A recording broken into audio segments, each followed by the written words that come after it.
My name is Threx, captain of the Vantari fleet, and I have seen the rise and fall of many species. My people, the Vantari, are an ancient and proud race, unmatched in power, technology, and wisdom. Across the galaxy, we have conquered, enslaved, and obliterated countless civilizations. Our ships are faster than light, our weapons capable of turning entire planets to dust, and our strategies infallible. We are the apex predators of the universe, feared and respected by all who cross our path. But then, there were the humans. When we first learned of them, it was as if we had discovered a blip on the radar of galactic importance. A minor species on a backwater planet called Earth, clinging to the fringes of a chaotic and fractured existence. They were primitive, barely able to leave their planet, and their technology was laughable in comparison to ours. The Vantari are a race of towering beings, strong and swift, with a mind that can process data faster than any human brain could dream of. To us, the humans were insignificant. Their biology was frail, their ships outdated, and their military strategies naive. There was no real threat from them, or so we thought. It wasn't long before they began to make their presence known in space. At first, they had no significant foothold beyond their planet. They launched a few crude spacecraft into orbit, but nothing that could challenge us. But then, they started to improve. Slowly at first, but unmistakably, they began advancing. Their ships, while still primitive compared to ours, were getting faster. Their weapons slightly more potent. It was as though they were learning faster than we anticipated. Our scouts began reporting strange occurrences. Human vessels appearing in regions of space that we thought were uninhabited. At first, we thought it was an anomaly, a single ship or two that had somehow slipped past our sensors. But no, more appeared. They were making their way into areas that had once been solely under Vantari control. And each time we encountered them, they surprised us. We initially dismissed their attempts to engage us. Our ships were far superior, and we didn't expect these fragile humans to mount any kind of serious resistance. When we first engaged with them in battle, we assumed it would be a one-sided affair. Our fleet was vastly larger, our weapons far more advanced. But the humans fought back. They didn't flee in terror. They didn't cower. They fought with an intensity and determination we hadn't anticipated. They fought as if they had nothing to lose, as if they were ready to sacrifice everything to win. I'll admit, at that moment, I underestimated them. We destroyed their ships, but not without suffering damage ourselves. I remember my crew's surprise as our systems flickered under the assault. It was a small thing, a single skirmish, but it set something inside me alight. Humans were unpredictable. They had a fire in them, an unwillingness to submit that none of us had expected. I was annoyed with people in the past who consistently displayed among themselves that none.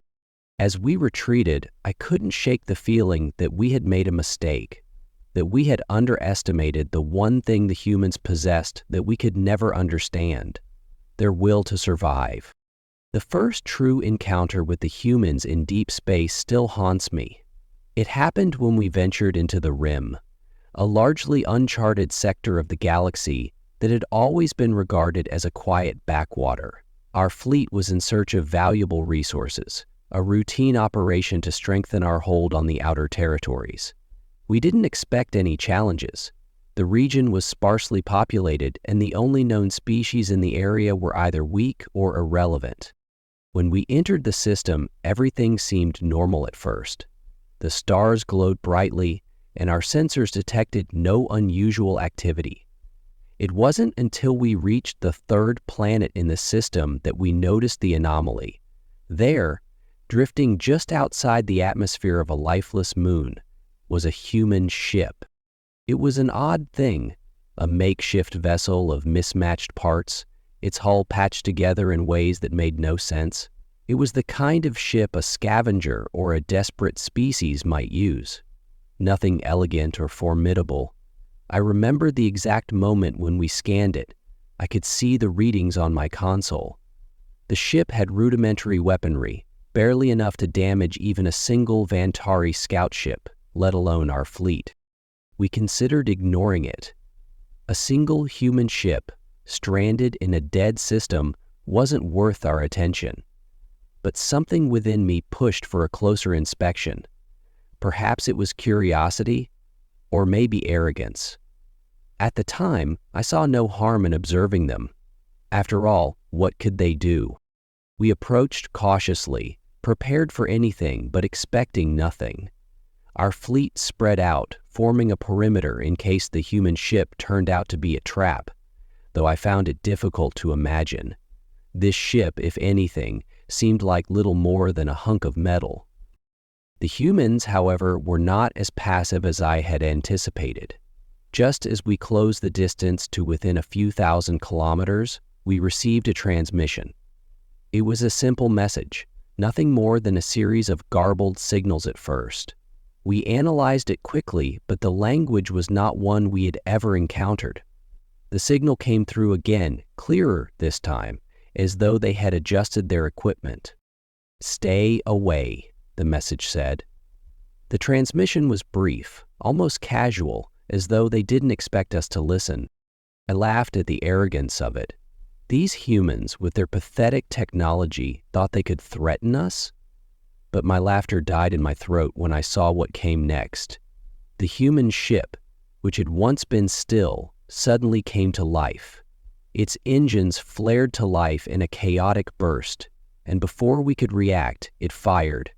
A single blast, weak by our standards, but it hit one of our scout vessels dead on. The ship exploded into a fireball, metal fragments scattering into the vacuum of space. I was stunned. In all my years, I had never seen such a reckless act, not from a species this weak. There was no retreat, no fear, just an immediate, unrelenting counterattack. Our systems immediately went on high alert, and we retaliated, of course. Our weapons were far superior to theirs, and we tore the human ship to pieces. But even as we decimated their craft, the humans didn't surrender. They didn't flee. They fought back with what little they had, pushing us further than we expected. For the first time, I realized how dangerously unpredictable they were. They didn't follow the same rules as the other species we had encountered. They didn't back down, and that single moment, their decision to attack us when they had no chance, shifted something in me. It was no longer about just their ship or their technology. It was about the people aboard it. They weren't simply trying to defend their home or save themselves. They were trying to send a message, and that message was loud and clear. Turn off. They were not afraid of us. That single, reckless act marked the beginning of our war with humanity. And though we had won the battle that day, the humans had made it clear they would not be the easy prey we had assumed. They had just shown us that, when pushed, a human would fight to the bitter end, no matter the odds. And for the first time in my life, I understood the true meaning of the word dangerous.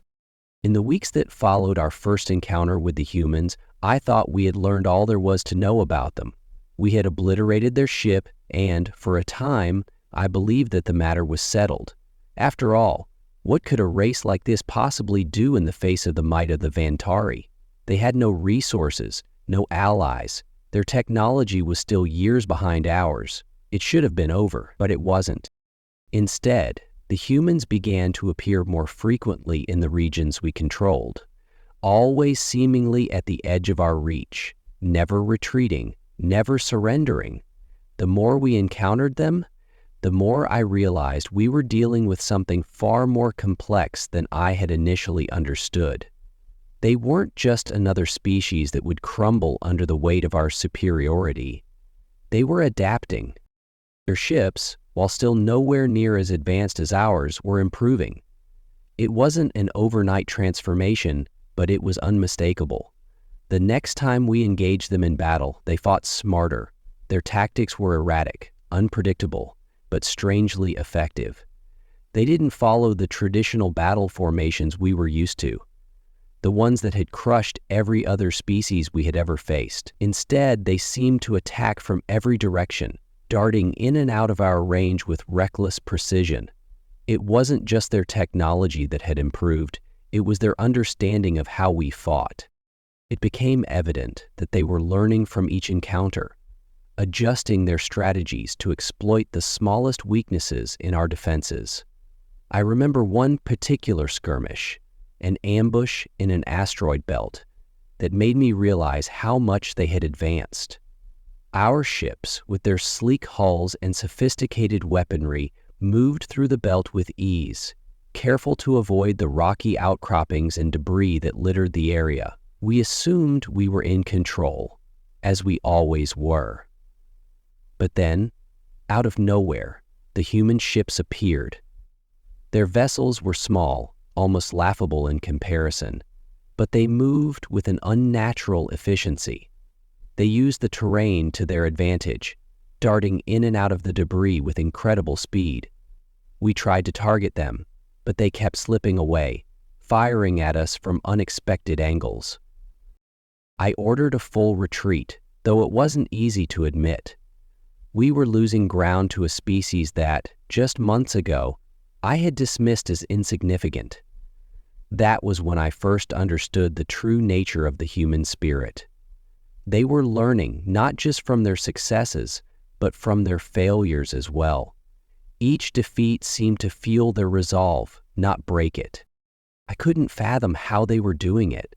How were they, with their rudimentary technology, able to outmaneuver us? How could they be so resourceful, so quick to adapt, in ways that I never would have predicted? The more we fought them, the more I realized that we were not just facing a species struggling to survive. No, the humans were evolving before our very eyes, and each time they lost a ship, they didn't retreat into the shadows. They rebuilt, they improved, and they came back more dangerous than before. We underestimated them, and that was a mistake that would come to haunt us. These humans didn't fear us. They didn't fear death, not in the way we understood it. Every loss was a lesson to them, and every lesson made them harder to defeat. They weren't simply fighting for survival. They were fighting for something else, something more primal, more terrifying. And so the war dragged on. We couldn't crush them, not in the way we'd anticipated. They weren't just trying to survive anymore. They were beginning to fight back, not just for their homes, but for their right to exist, to be something more than a footnote in the galaxy's history. And that made them dangerous, far more dangerous than we ever could have imagined. The message arrived at a moment of quiet reflection, after weeks of tension and failed attempts to break the human resolve. It wasn't much more than a brief transmission, yet it felt like a thunderclap in the middle of the endless vacuum of space. We had just suffered our most significant defeat in the Rim. Their forces had caught us in an ambush, forcing us to retreat with a heavy loss of ships. It had been a difficult few days for my crew. Morale was low. We had underestimated them, and now it was clear. The humans weren't just surviving, they were winning. But none of us anticipated what came next. The message was simple, as though the humans were speaking to us from some distant, disinterested place in the galaxy. No extravagant threats, no demands, just a string of words seemingly devoid of emotion, yet dripping with an unsettling certainty. Don't provoke a human. At first, I dismissed it. It was an anomaly, a communication we didn't understand. A prank, perhaps, or a taunt meant to confuse us. The human species had a sense of humor that often bordered on strange, and this message seemed like a joke, the kind we might dismiss without a second thought. But as I looked at the message again, something stirred within me. There was no sign of fear or desperation. It wasn't an act of bravado. No, it was something else, something deeper. It took only moments before my advisors confirmed what I feared. The transmission wasn't a one-off. It was a coordinated message sent by multiple human ships, not from a single vessel. It was clear they were speaking to us, not just as individuals, but as a species. Don't provoke a human. The message echoed in my mind, a quiet warning, but one that had a chilling resonance.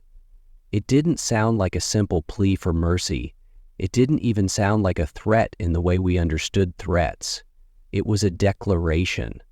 It was a warning that they weren't afraid to fight, no matter the odds, no matter how many of them fell in the process. It was the kind of message that made a seasoned warrior pause, if only for a moment, to consider the implications. The humans, I realized, were not like the others. They didn't fear us. Their resolve was made of something deeper than the desire for survival. It was a refusal to be cowed. They were fighting for more than just their lives or their homes. They were fighting to preserve their dignity, their very sense of being, and that was a power none of us had understood until that moment. We had made a grave mistake. We had provoked them, underestimated them, and now they were showing us the cost of that mistake. Their resilience had reached a new height, and it wasn't just their weapons that had grown stronger. It was their spirit. What we had thought was a weakness, their inability to fall in line with the other, more obedient species we had conquered, was in fact their greatest strength. I remember looking at the transmission one last time, feeling something I had never felt before: respect. It was fleeting, but it was there. For the first time in this conflict, I realized that the humans weren't just another obstacle to be crushed. They were a force of nature in their own right, and I had only just begun to understand the true nature of the enemy I had been ordered to destroy. Don't provoke a human. I understood, in that moment, that we had done far more than provoke them. We had awakened something in them, something powerful, something unstoppable. And now I was left wondering how far they would take it. The more we encountered the humans, the more it became clear that they were unlike anything we had ever faced. Their resolve was a force of nature, and their resilience seemed to defy every expectation we had. Each skirmish, no matter how small, left a deeper impression on us. It wasn't just their technology that was evolving, it was their very approach to war. We had expected them to fold under pressure, to retreat when faced with the overwhelming might of our fleet, but they didn't. Every time we thought we had them cornered, they found a way to rise, to come back stronger than before. It was in the aftermath of one particularly brutal battle, deep in a forgotten system near the galactic edge, that I began to truly comprehend the depth of their strength. We had struck swiftly, annihilating their forces in what should have been a decisive blow. The battle was over within a matter of hours, our weapons tearing through their ships with ease. Yet, in the quiet after the storm, when the debris of the battle floated in the void like a forgotten memory, something odd happened. The humans didn't break. They didn't vanish into the shadows or go silent in the face of their loss. Instead, they rebuilt. I could hardly believe my eyes as our sensors detected their movements. The remnants of their fleet, those ships we had assumed were nothing more than burnt-out husks, began to reassemble. It wasn't immediate, but within days, their forces had regrouped. It was as if they had come from nowhere, their ships appearing once again on our scanners, stronger, faster, and more coordinated than before. The engineers in our fleet were baffled. We had believed their resources to be finite, their ability to recover limited by their primitive infrastructure. But we had underestimated them. The humans had an uncanny ability to recycle, to adapt and improvise in ways that no species I had ever encountered could match. They scavenged every piece of metal, every broken fragment of a destroyed ship, and within days, they had turned it into something usable. And this wasn't just a one-time event. It was a pattern. Each defeat only fueled their determination, pushed them further into innovation. They were learning, not just from their victories, but from their failures. Each loss became a lesson, each battle a stepping stone towards something greater. I began to see the humans not just as warriors, but as architects of their own survival.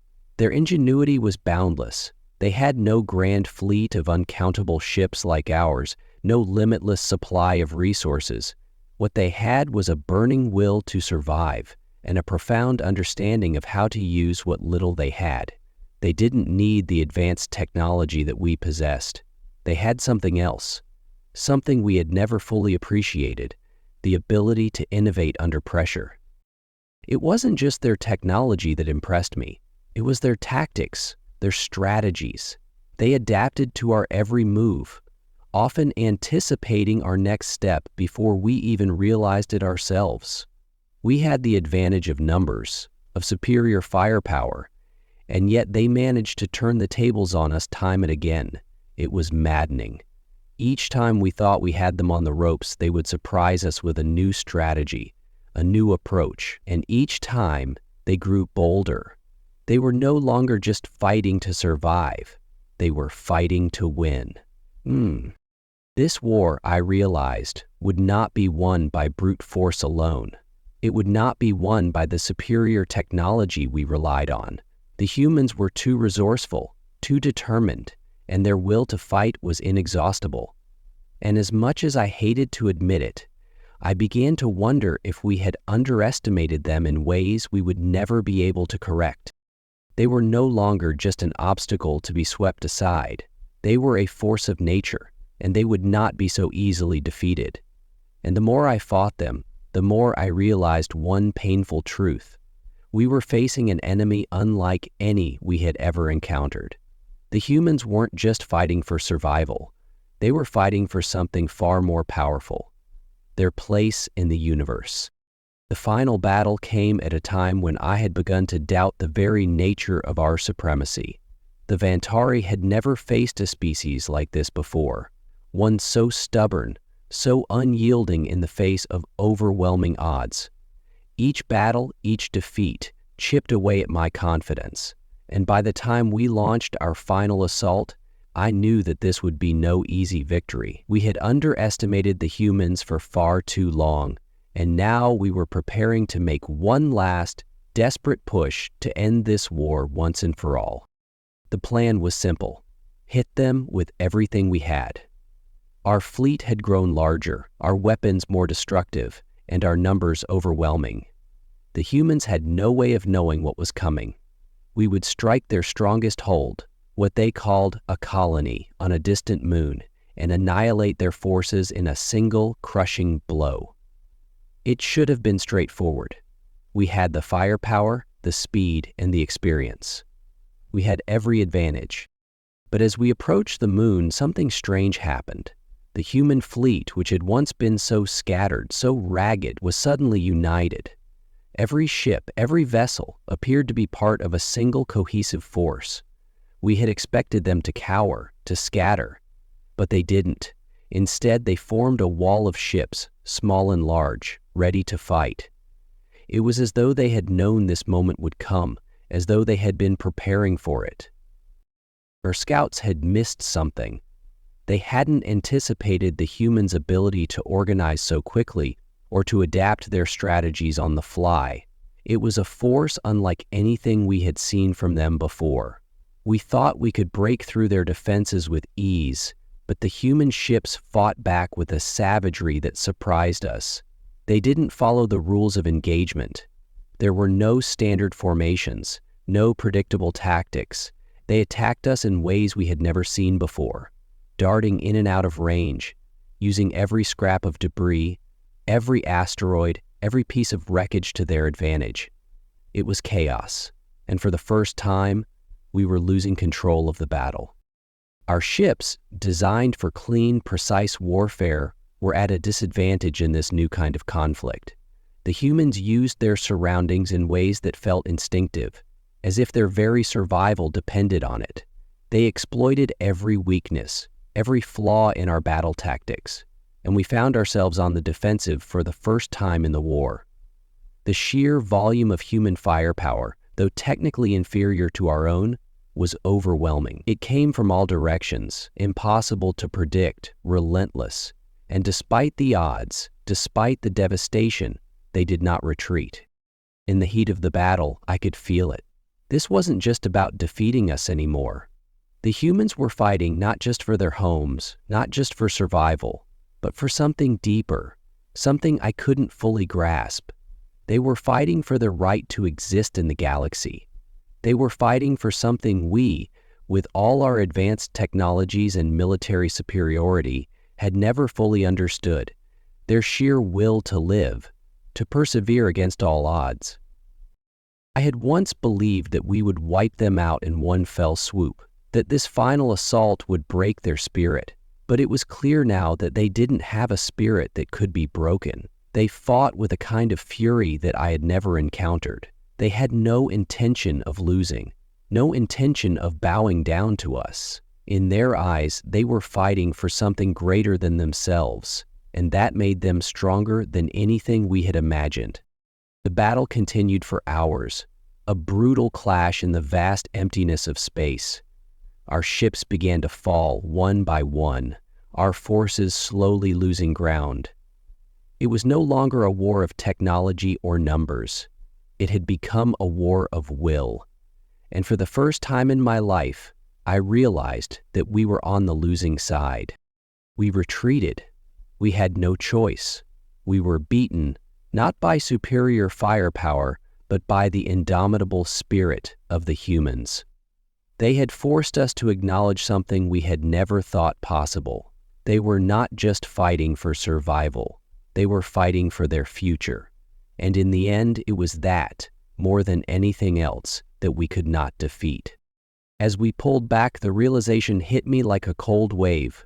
We had been beasted, not by weapons or tactics, but by something far more dangerous. The humans had shown us the power of their will, and that, in the end, was something we could never have anticipated. The aftermath of the battle left me in a state I had never experienced before. As the retreating Vantari fleet limped back to the outer territories, I found myself standing on the bridge of my flagship, staring out into the void, overwhelmed by a sense of something deep and unsettling. We had lost. There was no denying it. The humans had fought us to a standstill, and in that moment, it wasn't just our fleet that had been shattered. It was our perception of the universe, of our place within it. The Vantari had always been the rulers of this galaxy, the apex predators. But now, in the silence of space, that certainty was gone. The humans had forced us to confront the truth. We were no longer the undisputed masters. I had underestimated them. In all the years of our reign, no species had ever withstood the might of our forces, let alone won a battle, let alone pushed us back with such ferocity and ingenuity. I had assumed they were weak, but the truth was, they were far stronger than we ever imagined. They had something we didn't fully understand, a drive, a fire that couldn't be extinguished. They had the will to keep going, to keep fighting no matter the cost. Their determination, their refusal to surrender, had turned the tide, and in doing so, they had reshaped the balance of power in the galaxy. As I sat there, alone in my thoughts, a message came through from the Central Command, a communication from the humans, their voice still echoing in my mind from the first transmission. The message was simple, just like before, but it carried with it a weight I hadn't expected. We were never your prey. The words were no longer a threat, but a statement of fact. They were no longer asking for mercy or pleading for survival.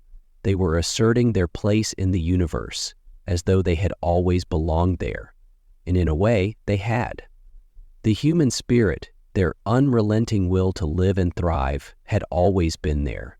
It was that spirit that had driven them to rise from the ashes of their past, to defy every expectation, to become something greater than anyone had imagined. I had once seen them as fragile, as expendable, but now I understood that their fragility was not a weakness, it was their greatest strength. They could be broken, yes, but each time they were shattered, they rebuilt. They didn't just survive, no, they evolved. They adapted. The Vantari, with all our power and pride, had overlooked one fundamental truth. Humans did not give up. It was then that I realized the full extent of our defeat. It wasn't just the loss of ships or territory, it was the loss of our arrogance. We had once ruled with impunity, believing that no one could challenge us. But in the end, it was the humans, with their limited technology and fragile bodies, who had shown us that there was something stronger than power. There was something more dangerous than weapons, more terrifying than fleets. It was the unshakable belief in their right to exist, their refusal to be ruled, to be dominated. As I looked out into the darkness of space, I knew that this war was far from over. The humans had proven themselves to be a force unlike any other, one we could no longer ignore. And as much as I hated to admit it, I knew that we had lost more than a battle. We had lost the war. For the Vantari had failed to break them.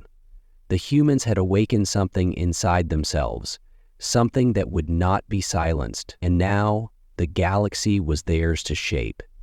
We could either accept that or face the consequences of continuing to provoke them. In the end, there was only one thing I knew for certain: do not provoke a human. Because, as we had learned, when they fight not just to win, but to survive, to thrive, and to take their place as the true masters of the universe. And that was something we, the mighty Vantari, could never defeat.